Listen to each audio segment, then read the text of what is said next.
dans ce créneau un peu particulier, c'est le créneau participatif qui s'appelle Vous et vos podcasts.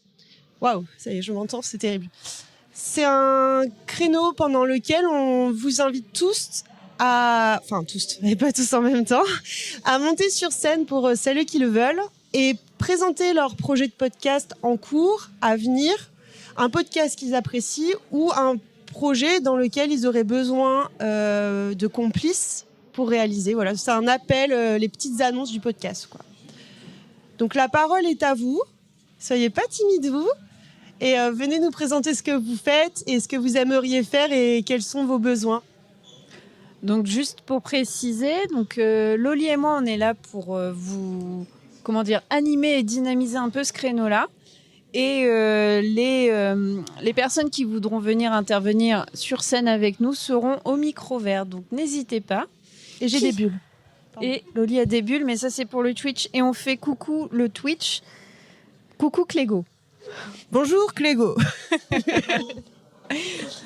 Alors, qui veut se lancer ? Qui a envie de venir nous parler de ce qu'il est en train de faire, de son projet, de s'il a un appel à la commu à faire, entre guillemets ?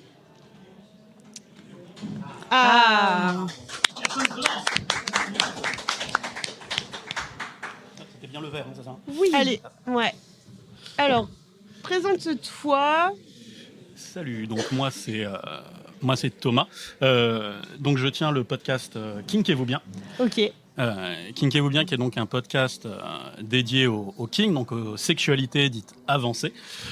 Donc ça Il va faut toucher. que tu parles bien dans ton micro. Règle-toi pour être à l'aise. Voilà, il faut que je sois un peu plus proche du micro, pardon. Donc Kinkez-vous bien, podcast dédié au kink, donc aux sexualités avancées. Donc ça va être le BDSM, le libertinage, le sensualisme, etc. C'est évidemment des sujets qui sont abordés dans des dizaines et des dizaines d'autres podcasts alloués directement à la sexualité. Mais en fait, à chaque fois, je me suis rendu compte que en fait, c'était un petit peu Monster of the Week, c'est-à-dire un épisode, un kink ou une envie, et on dit voilà, on a trouvé une personne qui le fait. Vas-y, parle-nous-en. Et puis maintenant, on va tous se dire que voilà, cette chose, c'est ça. À chaque fois, bien évidemment. Plus c'est rare ou exotique, plus ça va être mystifié, c'est-à-dire vraiment empreint de choses assez fausses. 50 nuances degrés a fait beaucoup de mal, par exemple. Eyes Wide Shut aussi pour le libertinage. Voilà. Et donc l'idée, c'est un peu de démystifier la chose, de montrer que non, c'est pas comme dans les films, que ce soit les films classiques que vous pouvez voir au cinéma ou ceux que vous voyez avant sur YouPorn. Et donc en fait l'idée c'est un petit peu de montrer ça au naturel en recevant des gens qui font ça qui font ça dans leur coin, ou parfois des personnes qui essayent aussi d'avoir des activités un petit peu plus publiques, donc par exemple des personnes qui organisent des événements, que ce soit des soirées publiques pour discuter ou pour jouer, dirons-nous. Et l'idée c'est un petit peu de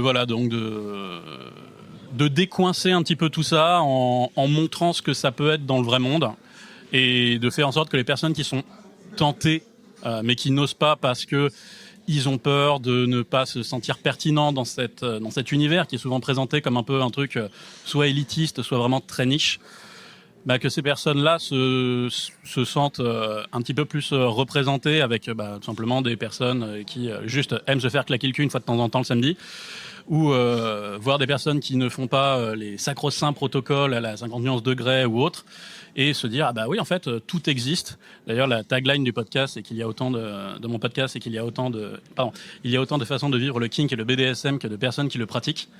Et donc en fait l'idée c'est un peu de montrer ça. Voilà. Ok. Et du coup, justement, c'est ce soir, il me semble que tu Exactement, je suis le podcast juste après, en fait, normalement. Ok, super, 2 heures de créneau pour toi, bien joué. Exactement. Bravo. Et est-ce que toi, dans ce que tu as déjà produit, tu as un épisode préféré ? Alors, c'est une question qu'on me pose pas mal de fois. En fait, Désolée de mon originalité. Parce que bon, du coup, en fait, maintenant, je crois qu'il y a une 50aine d'épisodes. Chaque fois, mes épisodes, ils durent 2 heures. Donc, ça commence à ça commence à devenir vraiment très, très long.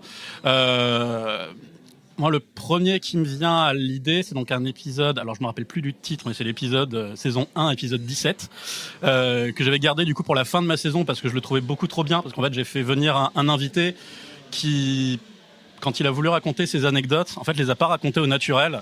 Il les a racontées avant à tous ses potes pour travailler le storytelling. Et donc, les anecdotes sont absolument génialissimes. Voilà. En fait, tout simplement pour vous dire, il s'est retrouvé pour la première fois attaché, avec une envie de chier pas possible, et il n'a pas pu réaliser son besoin avant le lendemain matin. Voilà. Et comme il n'osait pas le dire à sa partenaire, du coup, il est resté bloqué. Et bien évidemment, pendant à peu près une demi-heure d'anecdotes, on souffre avec lui. C'est aussi douloureux qu'on peut le penser. Moralité, communiquer avec votre partenaire. Exactement. Voilà. Donc voilà, c'est un petit peu ça, c'est mon épisode favori. Après, c'est l'épisode favori des gens. Au final, il est arrivé assez tôt. C'est l'épisode, c'est mon épisode 2 en fait, tout bêtement, où j'avais fait venir donc 2 amis, dont un organisateur des Munch Toulouse. Donc les Munch, ce sont en fait un petit peu des apéros où on peut parler de tout et de n'importe quoi. Dans ce n'importe quoi, il y a beaucoup de BDSM. Et en fait, justement, mon podcast est un peu inspiré de ce format de soirée, puisqu'en fait, j'ai tendance à présenter mon podcast comme un munch à 3 personnes qu'on peut emmener partout avec soi. Voilà, l'équivalent d'une pomme-pote. Et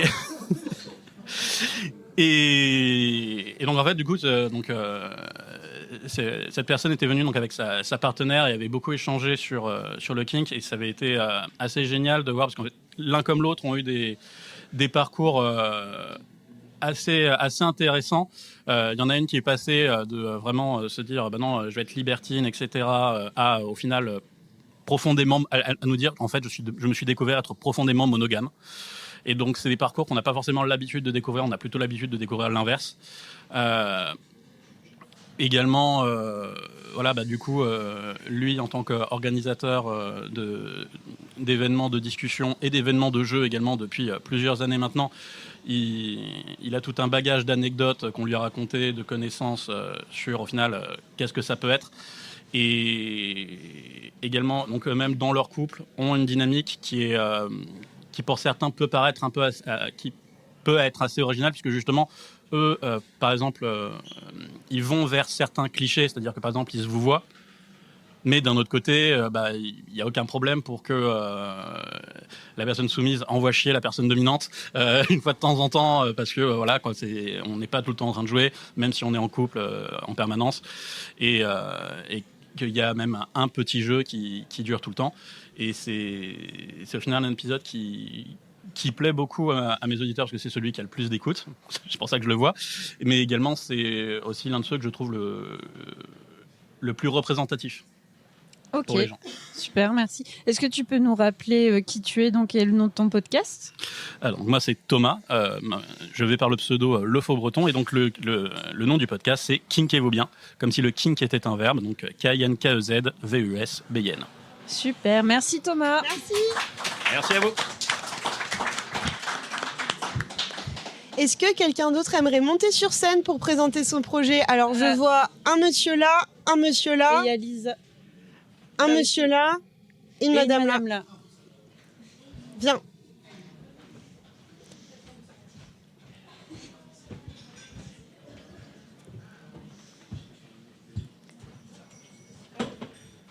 Bonjour. Bonjour. Alors, bonjour. Bonjour. Alors, j'ai pas du tout la voix qui porte. Je sais pas si on m'entend bien. Regarde, je vais régler ton micro. Ah ouais, non, il est nul ce micro. Faut vraiment parler dedans. C'est pas grave. Mais si on m'entend bien, c'est tout ce qui compte. On t'entend. Donc moi, je m'appelle Lisa et je me lance depuis pas très longtemps dans le journalisme indépendant. Je me spécialisais dans le podcast documentaire.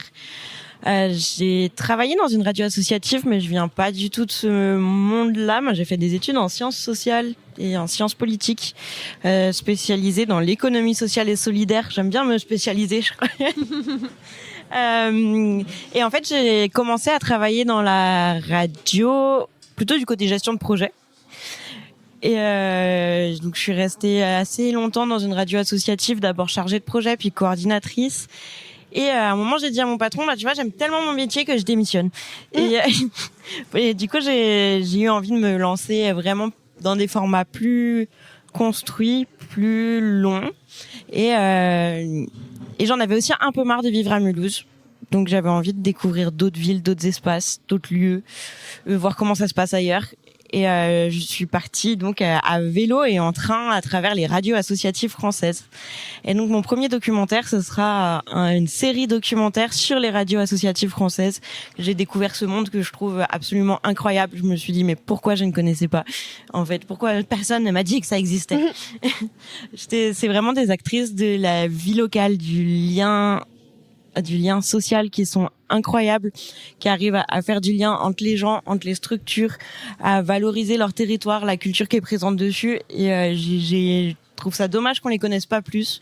Donc j'ai eu envie à la fois de les valoriser et à la fois je trouve que c'est aussi un sujet terriblement d'actualité qui est l'information libre et indépendante et comment c'est en train d'évoluer en ce moment. En petite parenthèse, les radios associatives sont en train de lutter pour garder leur financement principal qui est menacé de moins 44%, soit 16 millions en moins sur le budget annuel.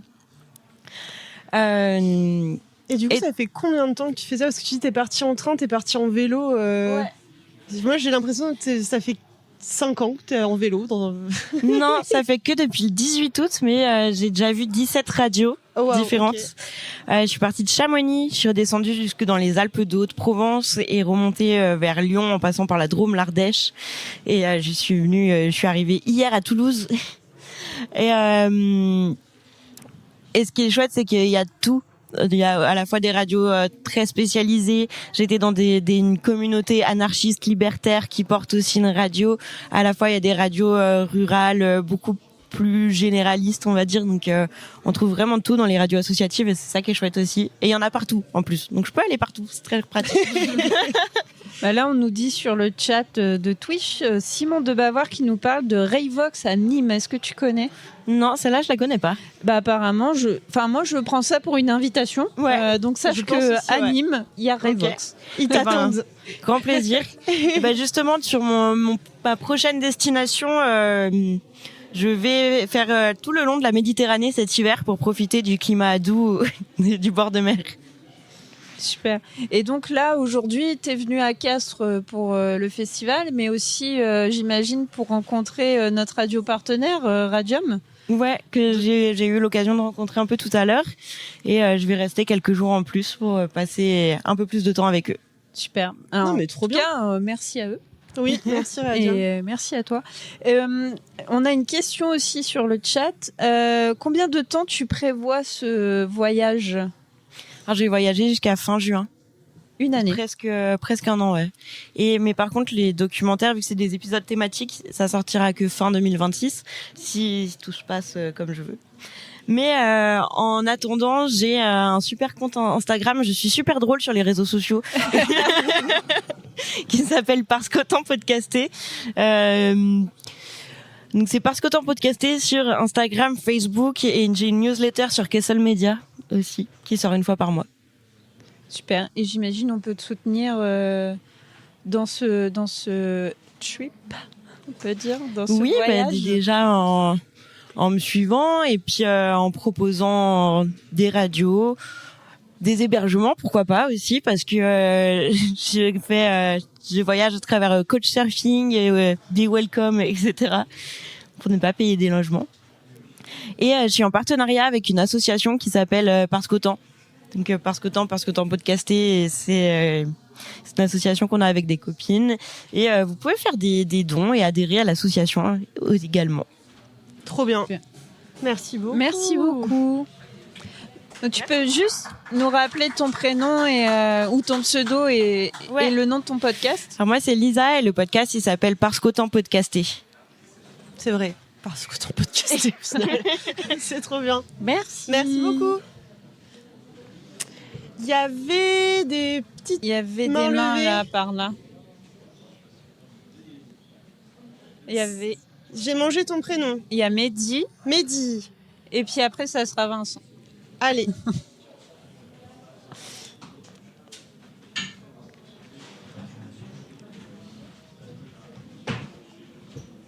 Micro Micro vert. vert toujours.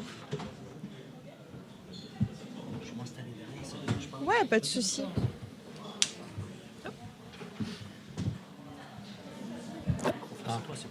Ouais, alors attends. Hop. Voilà. J'espère qu'on m'entend. C'est Ça va. Et- Il faut bien que tu parles Ouais, en face. dans ton micro, ouais. Ça marche. Ok. Là, c'est bien. Très bien. Alors, qui es-tu et présente-nous ton projet. Ok, alors je suis Mehdi Smaël Berahal et en fait j'ai un service qui s'appelle Ludaccess. Et en fait, alors c'est pas un projet puisque c'est déjà en cours, mais ce que je voulais, c'était attirer l'attention des gens aujourd'hui ici qui sont un peu des spécialistes du podcast. Sur une facette qui est ignorée par beaucoup de gens, c'est que le podcast, finalement, c'est un monde sonore, c'est un monde du son. Et évidemment, alors je suis non-voyant, et évidemment, le son pour moi, c'est une grande partie de mon univers. Mais pour autant, je crée des contenus, j'ai une chaîne YouTube, etc. Et je suis confronté moi-même à des difficultés. C'est-à-dire que finalement, ce son, pour l'écouter, c'est très facile, mais pour le produire, ce sera la minute sensibilisation de la journée, en tout cas sur ces sujets d'accessibilité, c'est que énormément de logiciels, ne serait-ce que de plateformes pour héberger des podcasts, des logiciels de montage audio pour faire les montages de son podcast, et en fait, pour des problèmes d'accessibilité numérique, aujourd'hui, des personnes très malvoyantes ou non-voyantes, en fait, ont très très peu de facilité ou d'accès pour produire ces contenus, ces podcasts. Et moi-même, ça fait 3 ans que je crée des choses, des contenus, etc. Et c'est un véritable parcours du combattant, ne serait-ce que pour produire des talks, des enregistrements audio. Donc l'image n'a aucun intérêt de long talk d'une heure et demie. Moi, une fois que j'enregistre ces audios avec mes invités spécialisés, je me retrouve avec un super fichier audio ou vidéo. Et mon but, c'est d'être autonome le plus possible. Il y a pas mieux, on n'est jamais mieux servi que par soi-même. Et finalement, vrai. tout à fait. Et ces logiciels, finalement, pour nous, c'est extrêmement compliqué. Et je vais vous donner un exemple concret pour illustrer. Par exemple, sur une plateforme comme YouTube, moi, je fais beaucoup de choses qui passent par le son, évidemment. Et l'image n'est pas importante. Des fois, oui, souvent, non. Et sur YouTube, on ne peut pas mettre un audio seul. On doit forcément plaquer une image dessus. Moi, là-dessus, pour être autonome là-dessus, il m'a fallu 3 ans. C'est-à-dire 3 ans pour pouvoir juste prendre un fichier audio, prendre une quelconque image et dire colle-moi l'image, tu m'en fais une vidéo et je l'upload sur YouTube. Voilà. Donc, c'est un sujet qui est assez méconnu, mais finalement qui est important parce que tous les outils que vous pouvez utiliser au quotidien pour produire vos podcasts, les monter, voire même tout simplement les écouter, il y a un sujet d'accessibilité, d'inclusion, de diversité qui est celui de l'accessibilité numérique et qui fait qu'aujourd'hui ce sont des normes qui sont internationales, qui sont faciles, qui sont connues, mais qui sont extrêmement peu appliquées dans le monde. Alors la bonne nouvelle, c'est que ça va dans le très bon sens, ça s'améliore, mais on est encore très très loin du résultat, puisque comme je vous dis, aujourd'hui n'importe quelle personne très malvoyante ou non-voyante qui veut être autonome sur de la création audio ou des choses comme ça, c'est un parcours du combattant. Du coup, est-ce qu'il y a des outils spécifiques que tu connais, que tu as testé, que tu pourrais recommander ? Alors, nous, sur nos canaux spécialisés, nos forums, nos réseaux sociaux, etc., avec des groupes dédiés à la déficience visuelle, etc., c'est des sujets, ça fait des années qu'on est là, je voudrais demain, pour le boulot, je dois faire ci, je dois faire une présentation, ou tiens, je voudrais me lancer un podcast ou une chaîne YouTube, est-ce que vous pourriez me recommander ? Et ça fait des années qu'on cherche la recette miracle et que on la trouve pas vraiment. Alors, on s'échange des astuces, on se recommande des choses, mais on n'a pas vraiment d'outils de référence vraiment performants. Moi, je me suis un peu formé sur, par exemple, le logiciel de montage audio Audacity, et c'est une plaie absolue puisque comme on ne peut pas déplacer de curseur quand on ne voit pas, on ne peut pas déplacer la souris, on doit absolument tout faire Donc je vous laisse imaginer de gérer la timeline avec toutes les oscillations, plusieurs bandes superposées, un audio qui dure 1h30 et que toutes les 20 secondes, il faut retirer un bruit parasite, un E. Tout ça, quand on ne voit pas, de gérer cette timeline, c'est très compliqué. Alors la bonne nouvelle, c'est que ça fait 3 ans que je suis à fond sur ces sujets et ça fait seulement quelques semaines que je commence à être autonome avec ça, et pour une raison très simple, c'est l'IA, l'intelligence artificielle, puisque depuis peu, les IA permettent de fabriquer ses propres applis. Et moi, j'ai demandé en 3 semaines à l'IA à faire ce que les gens qui produisent les outils comme Audacity, il y en a une infinité de logiciels de montage vidéo et audio. J'ai demandé à l'IA, fabrique-moi une appli de montage audio qui soit accessible, compatible avec les normes numériques pour qu'un aveugle qui utilise un lecteur d'écran puisse l'utiliser.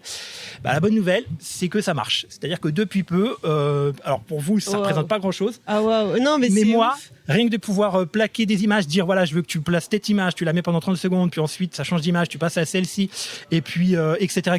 Rien que ça, ça fait que quelques semaines que je peux le faire, et j'ai dû fabriquer mon propre outil parce que finalement ça n'arrivait pas de manière en tout cas suffisamment efficace sur tout ce qui est disponible. Oui, par les concepteurs d'outils traditionnels, on va dire. Ouais. Et pourtant, c'est une fois de plus, je crache pas totalement dans la soupe parce qu'il y a quand même du mieux ces dernières années, mais c'est un mieux avec tellement de retard et qui fait que au final, on est encore très très bas. C'est mieux qu'avant, mais on est encore très très bas dans ce qui peut se faire. Et puis, on a aussi un gros problème sur l'accessibilité numérique. C'est qu'en fait, tous les logiciels, toutes les interfaces, quelles qu'elles soient, en fait, quand il y a des mises à jour, très souvent, ce qui fonctionnait en termes d'accessibilité, si les développeurs, dès qu'ils bougent quelque chose, ils font pas attention à l'accessibilité, ils font sauter ce peu d'accessibilité qu'il y a. Ce qui fait que ça m'est arrivé d'utiliser un outil qui a marché pendant plusieurs semaines. Puis un jour, il y a une mise à jour, ils disent tiens, on va changer le graphisme, ou tiens, maintenant, au lieu de faire un menu déroulant, on va passer le curseur dessus et ça va faire apparaître, vous savez, un menu flottant. Ce type de choses, pour les logiciels que nous on utilise en surcouche pour pouvoir mieux se débrouiller sur un smartphone, un ordinateur sans voir, typiquement ça fait régresser l'accessibilité. Donc c'est un parcours, c'est vraiment un parcours. Moi je vous en parle. Et encore là, je parle sérieusement parce que d'habitude je déconne beaucoup. Je vous en parle avec sérieux, mais en vrai c'est des sujets à s'arracher les cheveux.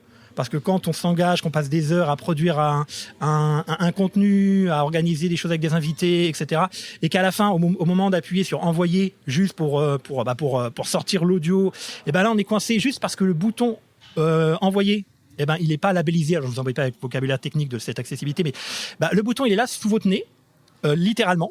Mais je ne peux pas cliquer dessus parce que moi, mon lecteur d'écran, les gens qui ont fabriqué ce bouton, cette interface, ils n'ont pas respecté des normes d'accessibilité. Et du coup, ça rend assez fou. Et voilà. Mais la bonne nouvelle, comme je vous le dis, c'est que depuis peu, je commence à être plus autonome en faisant fabriquer mes propres outils. Voilà. Est-ce que tu envisages d'avoir un projet peut-être, je sais pas, associatif ou collectif justement sur la création de ces nouveaux outils pour venir en aide à une communauté spécifique? Alors c'est déjà ce que je fais, puisque en fait, j'ai un service qui s'appelle Ludaccess et du coup c'est ça que j'ai créé il y a 3 ans. Okay. Et c'est un service en faveur de l'accessibilité aux déficients visuels, de la culture, des jeux vidéo et des IA justement. Donc cool. Je travaille déjà sur ces sujets avec des professionnels, avec des particuliers. J'ai différents canaux de diffusion et l'un de mes gros enjeux c'est de sensibiliser. Comme je suis en train de le faire en ce moment même, j'espère que vous m'en voudrez pas. Et un de mes autres enjeux, c'est de former, puisqu'une fois qu'on sait qu'il existe ce sujet, je suis sûr que la plupart d'entre vous s'étaient jamais posé la question. Tiens, mon podcast que je produis, est-ce que un aveugle ou quelqu'un qui voit très mal, ou à l'autre bout, il va pouvoir l'écouter? Ou tiens, si j'avais un collègue, est-ce que j'aurais pu lui dire tiens, ce soir je suis pas qui est malvoyant, ce soir ou la semaine prochaine je vais pas pouvoir faire le montage, est-ce que tu peux le faire pour moi? Probablement vous n'êtes jamais posé ces questions. C'est clair. Voilà. Donc je peux pas vous en vouloir jusqu'à aujourd'hui. À partir de maintenant, je vous en voudrais si vous êtes jamais posé cette question. Et donc deuxième point, c'est une fois qu'on sait que ça existe, être formé, se dire tiens, c'est quoi les normes d'accessibilité? C'est facile, vous allez sur internet, vous tapez accessibilité numérique, normes, vous allez avoir des tutoriels, tout ce qu'il faut. C'est des normes internationales. Et c'est pas compliqué du tout, faut juste le savoir. Et troisième chose, c'est de faire participer, inclure toujours les personnes concernées, parce que faire quelque chose en le pensant accessible, mais si on ne le fait pas tester régulièrement, rigoureusement, ou si on le construit pas avec les personnes concernées, on a de très fortes chances de taper à côté Oui, tu as d'être raison. convaincu qu'on a bien fait. Et une fois de plus, je jette pas la pierre quand on se bande les yeux, qu'on teste une interface et qu'on dit tiens, avec un lecteur d'écran, je me bande les yeux, bah voilà, ça marche. Alors bah c'est bon, mon truc est accessible aux aveugles. Eh ben non, parce qu'un aveugle ne va pas utiliser son interface comme lui, il le fait en ayant déjà l'image de la page dans sa tête, puisqu'il l'a vu avant. Donc il sait déjà où naviguer, où trouver quoi. Bon bref, voilà. Merci beaucoup, c'était très Est-ce- intéressant. Aline, tu as des questions? Ouais, je voulais savoir, est-ce que tu connais l'association Podcast Accessible? Ah bah non. Alors là, Alors Tout est dans le titre, j'imagine. Je t'en parle. Oui, Podcast Accessible, c'était une association. On avait reçu notamment une des personnes lors de Pod Paris qui était donc l'année dernière. Et elle est, parce que depuis ça n'a pas guéri malheureusement, elle est sourde et elle nous a parlé de l'accessibilité pour les personnes en situation de handicap auditif. ouais. Parce que le podcast, comme tu disais, c'est du son. Et donc, les personnes sourdes, comment elles peuvent écouter du podcast? Donc, on avait eu une longue discussion, on avait fait une table ronde autour de la retranscription écrite des podcasts. Ça aussi, c'est ultra important Ouais. pour que les personnes qui ne puissent pas entendre puissent au moins lire le contenu. Et donc, je pense que ça peut être très cool que vous rentriez en contact, parce que c'est vrai que une personne malvoyante, moi, j'aurais dit, le podcast, c'est simple. Mais non, effectivement, sur la création de contenu, c'est là qu'est la difficulté principale. Et c'est là-dessus et on te remercie de nous alerter et de nous sensibiliser. Et j'ajouterais juste une dernière chose, c'est qu'à fortiori, c'est difficile de créer de la vidéo, c'est difficile de créer beaucoup de choses quand on est de la peinture. Enfin, des exemples tout bêtes. Quand on est mal et non-voyant, et à part la création musicale, éventuellement l'écriture, et la création sonore, c'est quand même le champ est un peu plus restreint pour les malvoyants. Donc, il y a une très forte demande aussi de créer, de partager à travers le son. Et malheureusement, dès on se heurte à ces problèmes techniques. Super, Voilà. merci beaucoup Mehdi. Merci à vous.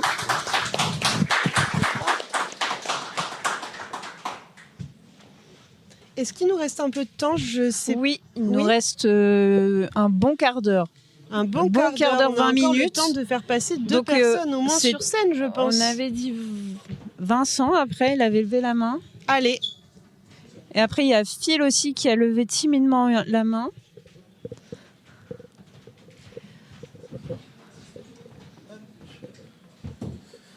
bonjour. Bonjour. Alors, qui es-tu? Présente-toi et parle-nous de ton projet. Alors, je demande d'abord, je vais parler de 3 petits projets. Est-ce que ça Le ira? micro est si bas pour toi. Ah, moi, c'est toujours... c'est me mettre à genoux. Bonjour, moi je m'appelle Vincent, sous le pseudo de Babar. Je participe à 3 projets principaux. Il y en a un, c'est jeux vidéo. On est avec une équipe qui s'appelle Peggy 18. Ça fait 2 ans maintenant que le podcast existe. Moi, je les ai rejoints il y a un peu plus d'1 an maintenant. J'ai eu la chance de participer au dernier Podren avec une émission sur scène. Le créneau de jeux vidéo de Peggy 18, c'est de parler plutôt de série B du jeu vidéo, mais également d'actualité. De pas juste parler de, on va dire, des grands jeux AAA très connus. C'est un peu d'aller chercher un peu comme dans le cinéma bis, un peu chercher les jeux un petit peu nanars ou parfois des jeux un peu simplement un peu oublié, qui était très sympa. On alterne une section Battle Pass, qui est une section jeu d'action, avec une section Scary Pixels, qui est plutôt jeu d'horreur. Donc en équipe, on est 2 en Battle Pass, avec Mathieu, que vous avez peut-être connu sous le pseudo de Creepers, quand il était chez VHS et Canapé. Puis de l'autre côté, c'est Dantes Fabien, avec Guillaume, qui s'occupe de la partie Scary Pixels. Puis on s'éclate bien, c'est tous les mercredis, on alterne comme ça Scary Pixels et Battle Pass. Et même si vous n'êtes pas des grands fans de jeux vidéo, c'est plutôt sympa. Donc, moi je trouve. Nous on s'éclate bien en tout cas à le faire. Donc voilà, n'hésitez vraiment pas. En plus on a des petits stickers à l'entrée là, histoire de s'amuser un petit peu à décorer vos sacs à dos, vos carnets et tout. Voilà, tout ce que vous voulez. Et alors, ton deuxième projet? Un deuxième projet là, qui est plus récent avec Mathieu, toujours Creepers. On s'est dit autant rester dans le bon goût et partir sur le néo-metal, genre musical qu'on aime se moquer. Mais je pense que c'était pas mal aussi de revenir un petit peu avec un peu plus de sérieux et pas mal de recul également. J'aime bien la ponctuation, genre musical que l'on aime. Se moquer. Se moquer. A raison, très fortement, mais également des choses intéressantes à dire sur ce genre du métal qui a existé surtout dans les années 90 et début 2000. Également par son esthétique, on va dire, ancrée dans son époque. Puis également sur les thématiques qu'il a pu aborder et à la fois un regard avec pas mal de recul comme je disais, mais aussi assez objectif de se rendre compte quand c'était pas ouf, mais aussi quand c'était intéressant. Et là on a eu un gros dossier sur Limp Bizkit qui on est très content mine de rien, d'avoir fait ça. En plus, il y a Benjamin de Graines de Violence, qui est un super podcast qui nous a rejoint depuis, qui est quelqu'un de super, qui a apporté énormément à cette émission. Donc voilà, je vous invite également. Donc c'est New Metal & Co. Pareil sur les applications, et nous on s'amuse bien. En tout cas, pareil, attendez-vous aussi à, si vous avez aimé certains groupes aussi, à un peu comme nous redescendre un peu sur terre quand on réécoute et qu'on lit les paroles. C'était assez catastrophique par moment. Et souvent problématique. Très souvent, malheureusement. Merci les hommes. Et donc ton troisième projet. Troisième, c'est plus rapide en fait. Avant de faire Peggy 18 participer à Peggy 18 et à New Metal & Co, je participais à des podcasts avec mes comparses Sushi et Yeti. On était dans B-Side Games et B-Side Z, qui étaient jeux vidéo et musique. On a fait une petite pause, on est chacun parti un peu de son côté, mais en gardant complètement contact et amitié. Puis Yeti en fait a fait son propre podcast qui s'appelle On fera genre. Où en fait il parle d'un genre musical qui n'existe ou pas. Il invite quelqu'un qui vient parler de son genre. Donc ça peut être quelque chose, je sais pas, comme moi je m'étais ramené avec un sous-genre du punk hardcore, tout comme ça peut être un genre, quelqu'un est venu avec le slow, un invité, ou également quelque chose qui n'existe pas sur le ressenti un peu qui exacerbe un peu les émotions, des choses comme ça. Donc voilà, l'invité amène des groupes, amène des artistes en faisant un petit historique et pour expliquer un petit peu de quoi parle ce sujet. C'est vraiment super passionnant. Surtout avec la musique, on se rend compte que les gens se livrent énormément en fait en racontant un petit peu en partageant leur musique. Donc c'est pareil, donc c'est beaucoup plus posé comme style. Et donc Yeti m'a gentiment proposé de le rejoindre en co-animation pour les derniers épisodes. Donc là je suis très content de refaire des podcasts avec lui. Je fais des gros bisous et voilà. Donc on fera genre, c'est un très chouette podcast aussi. Donc voilà, là je suis beaucoup plus en mode je viens juste un peu les pieds sous la table et rigoler un petit peu avec eux. Mais en tout cas voilà, c'est un très bon moment et voilà, je fais partie d'un autre podcast. Super, merci beaucoup. Est-ce que tu peux juste nous redire ton pseudo et les 3 projets, les noms? Alors c'est Babar, mais de plus en plus je reprends le prénom de Vincent, prénom qui m'appartient pour les émissions. Waouh, okay. C'est un peu dans l'autre sens que je fais donc dans les émissions. Et du coup c'est donc Peggy 18, le podcast, New Metal & Co, New avec NU, attention pour faire comme à l'époque, et On fera genre. Merci beaucoup. Merci beaucoup. Et merci podcast. Je t'ai fait des bulles. Phil, tu voulais présenter un projet également.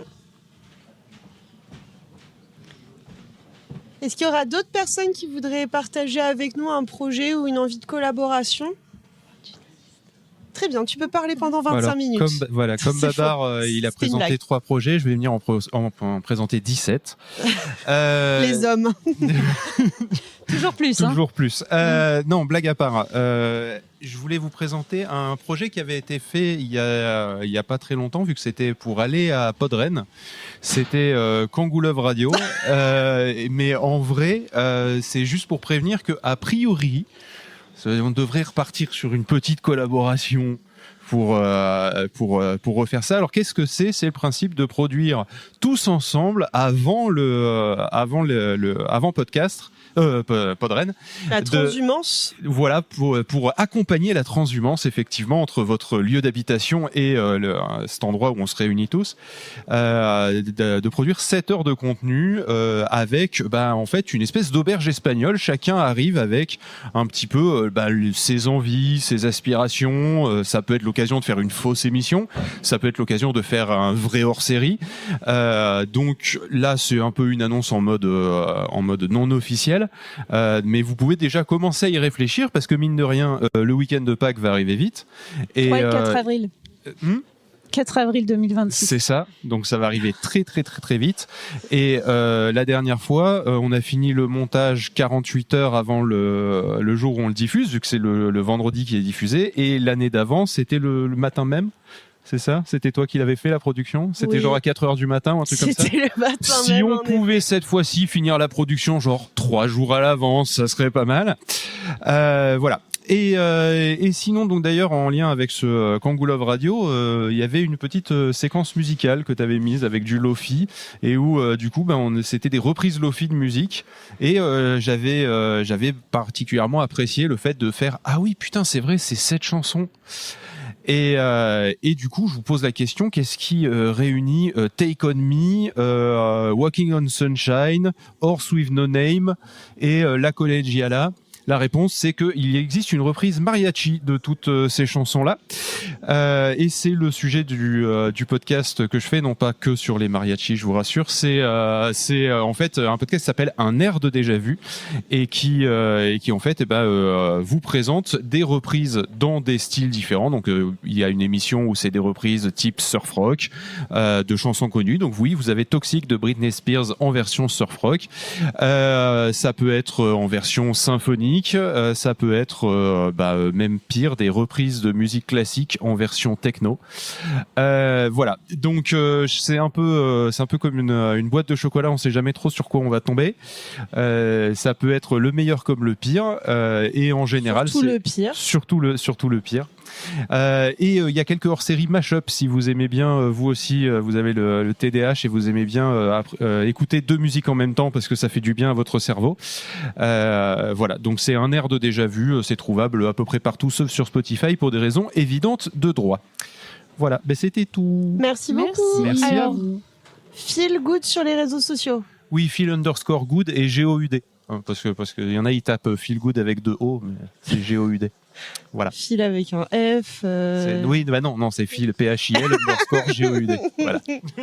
Merci beaucoup. Avec plaisir.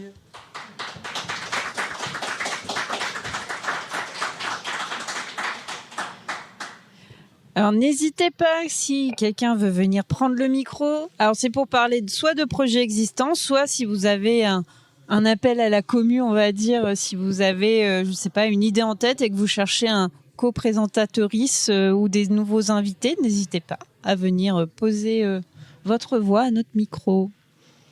Je vois, il y a des gens qui font des signes là en fond de scène, mais qu'est-ce qu'ils font? Je sais pas, ils montent quelqu'un, mais c'est pas bien de dénoncer en fait. Ah.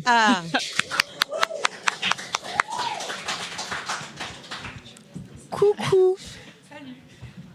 C'est mes copains qui m'ont un peu forcé à venir présenter mon projet. Allez, Parle plus près du micro. Du coup, il faut que tu bouffes le micro, je parle plus près. Rien. C'est bizarre. Du coup, depuis, là, c'est la première édition. C'est la première fois que je fais ça, mais du coup, j'ai lancé une émission de musique en live sur les ondes de Campus FM à Toulouse. Bien.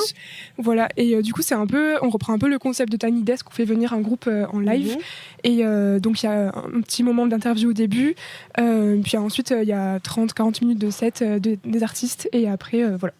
Et donc on te retrouve en live, on te retrouve à animer cette émission toutes les semaines sur Radio Campus Toulouse. Une fois par mois. Une fois par mois, donc c'est un jeudi par mois. Ok.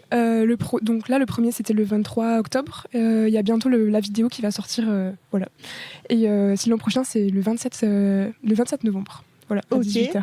Et tu peux nous révéler le nom de l'artiste? Donc là, l'artiste... non, j'ai pas encore révélé. J'attends un petit peu. Donc la première artiste qui est venue, c'est une artiste qui s'appelle Julie Sharp, et qui faisait un set de folk donc à la guitare et à la voix, et qui sortait son album le lendemain. Donc c'était un peu une avant-première de son album. Trop bien. Et voilà, donc du coup c'est enregistré et diffusé par l'équipe de Campus FM, par François Berchenko et Thomas Delafosse, et filmé par Mélia Cluzel. Okay. Voilà. Je fais ça toute seule. Ça s'appelle comment? Ça s'appelle le live au petit bureau. Le live au petit bureau, et c'est présenté par Léontine. Léontine, merci. Merci beaucoup. Merci à vous.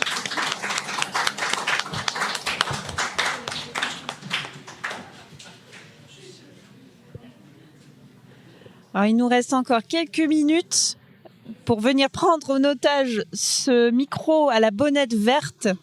C'est le moment. Il y a 1 an ou 2 ans, on a une personne qui s'appelle Sarah qui est venue et qui a dit « Moi, je veux faire un podcast sur Francis Cabrel ». Non, c'était sur quoi? Sylvie Vartan. Sylvie Vartan. Je sais plus. Et elle cherchait des partenaires de podcast et elle a trouvé des gens. Tout est possible.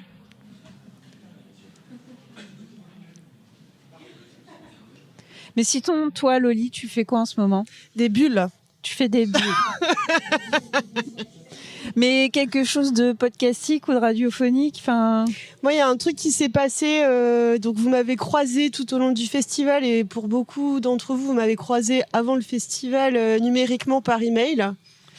J'ai rejoint l'organisation de Bad Geek il y a quelques mois / années, je sais pas trop, j'ai pas la notion du temps. Donc, Bad Geek qui organise ce festival.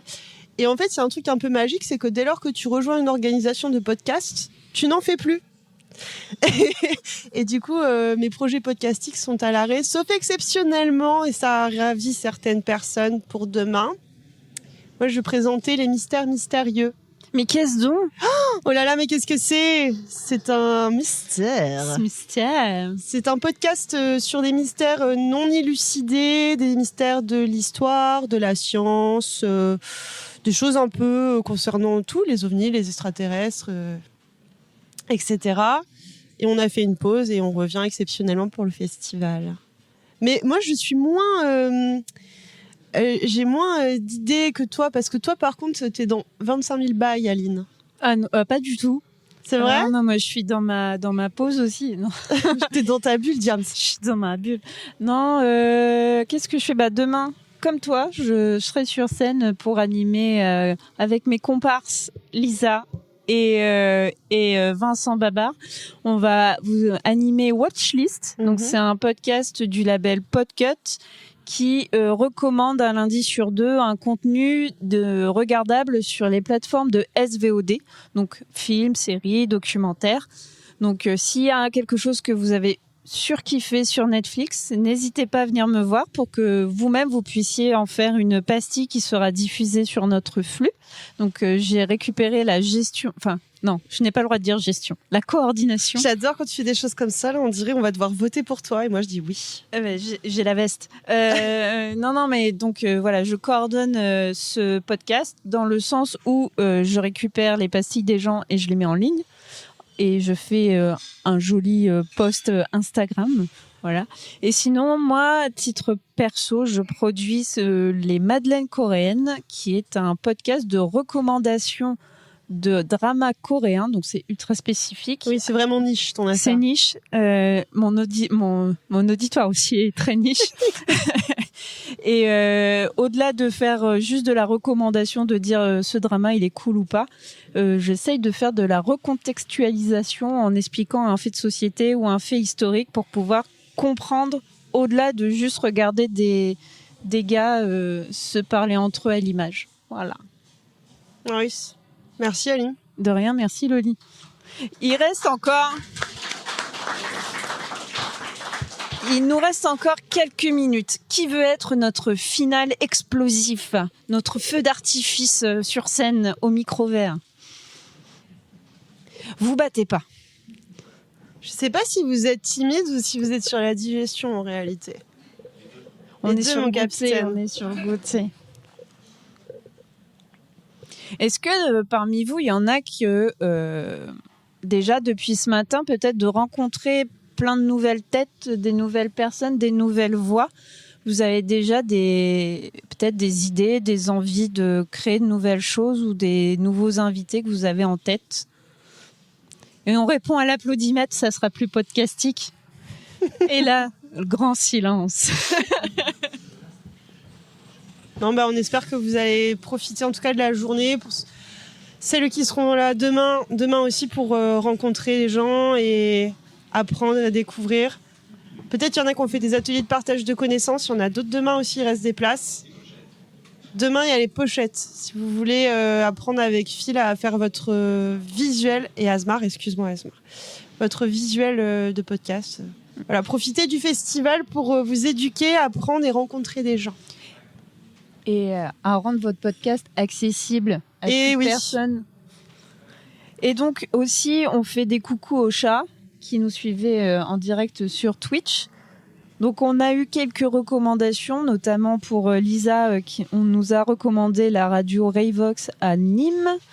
Donc on nous dit aussi de suivre Petit Bureau sur Campus FM, sur Instagram. Donc ça c'est présenté par Léontine. On a eu Phil, on a eu Babar, on a eu Mehdi qui est venu nous sensibiliser à l'accessibilité. N'hésitez pas aussi sur le chat à faire vos recos par écrit, on vous lit et on relaiera vos recommandations. Donc Loli continue à faire des bulles.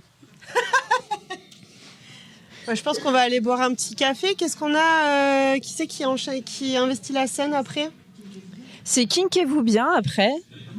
Et ah oui, pardon, il y a les rôlistes. Derrière le rôle. Pardon, excusez-nous. C'est qu'on a tellement été hypé sur les kinks que ça m'a...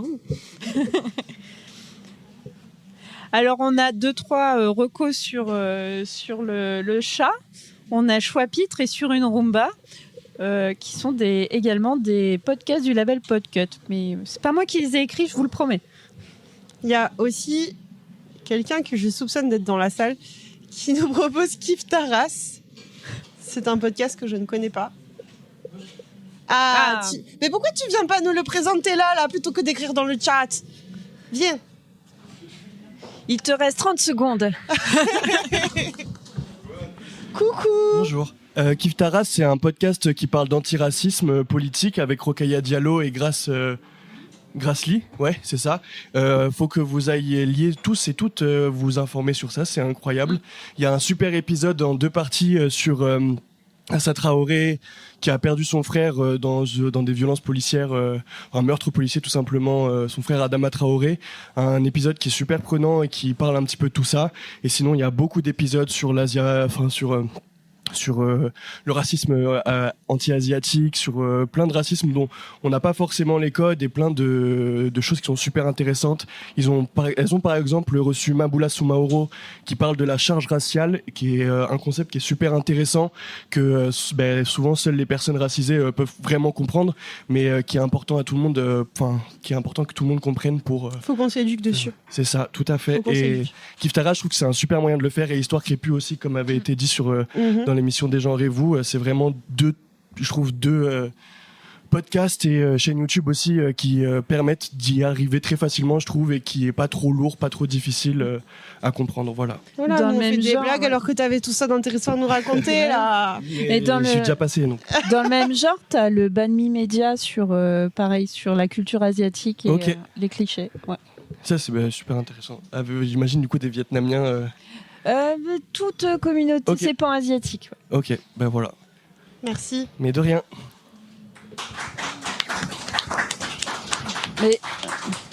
Mais je crois qu'on l'a eu, ce feu d'artifice. Oui, on a eu ce feu d'artifice. Feu d'artifice en fait, de finale, parce que là on va boire des cafés maintenant. C'est tout pour nous? Je pense qu'on peut rendre l'antenne. Ah, Michel, t'es revenu. Et il te reste 3 minutes, grand maximum. Bonjour. Bonjour. Est-ce que tu peux te présenter pour les personnes qui ne te connaissent pas? Je viens pas pour moi, je viens pour présenter un autre podcast. Et je suis Michel et je suis une association en Belgique où j'aide les podcasteristes à créer leurs projets et les entreprises à développer les leurs à condition qu'elles aient un ESG, écologie, sociale, gouvernance. Alors, je voudrais vous parler d'un podcast que je coproduis, d'une journaliste qui s'appelle Maha Ghanem. Ce podcast s'appelle « Je pensais que j'étais la seule » et c'est un podcast où on reçoit le témoignage de femmes. Et l'idée du podcast, c'est de faire parler et partager des expériences des femmes qui ont subi de la violence médicale, c'est-à-dire qu'on s'attaque au patriarcat médical. Pour vous expliquer ce qu'est le patriarcat médical, en grosse ligne, elle le fera mieux que moi si vous l'invitez un jour, c'est statistiquement une femme qui a une maladie grave et rare. Je ne sais plus les chiffres par cœur, je crois que c'est des années, ça se compte en années, avant qu'on se rende compte qu'elle a une vraie pathologie qui mérite une attention. Et à symptômes comparés, identiques, présentés devant le même médecin, c'est 10 fois moins long pour détecter une maladie grave chez un homme. C'est-à-dire qu'en fait, on a le réflexe en médecine, souvent, en tout cas chez certains médecins, il ne faut pas mettre tout le monde dans le même sac, c'est pas le but, mais dans beaucoup de secteurs médicaux, la femme, c'est émotion, c'est fragilité, et donc on a souvent le réflexe de dire « ouais, ça ne va pas à la maison, on va donner un petit antidépresseur ». Et puis on passe la maladie sous silence. Et comme les femmes ont ce talent de s'autogérer plus fort qu'on attend encore d'elles parfois, et de se surpousser loin, eh bien, les deux ensemble, ça fait une véritable bande médicale. Et donc, ce podcast témoigne de cela. Et je voulais aujourd'hui, comme elle n'a pas pu venir avec moi, parler de son podcast qui est vraiment poignant. Moi, je fais les montages et à chaque montage, j'ai pas honte de le dire, je pleure. Et quand je dis je pleure, c'est grandes larmes. Voilà. Merci beaucoup, Michel. De rien.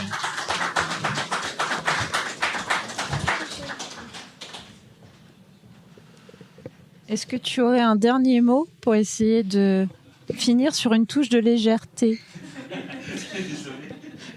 Non, mais globalement. Je suis médicamentée depuis 3 ans, donc non. Et non, et je vois le randal de sécurité s'approcher. Ça veut dire qu'il faut rendre l'antenne. Tu avais quelque chose à nous dire ? J'avais un dernier mot. Oui. Beurre. Merci Aline.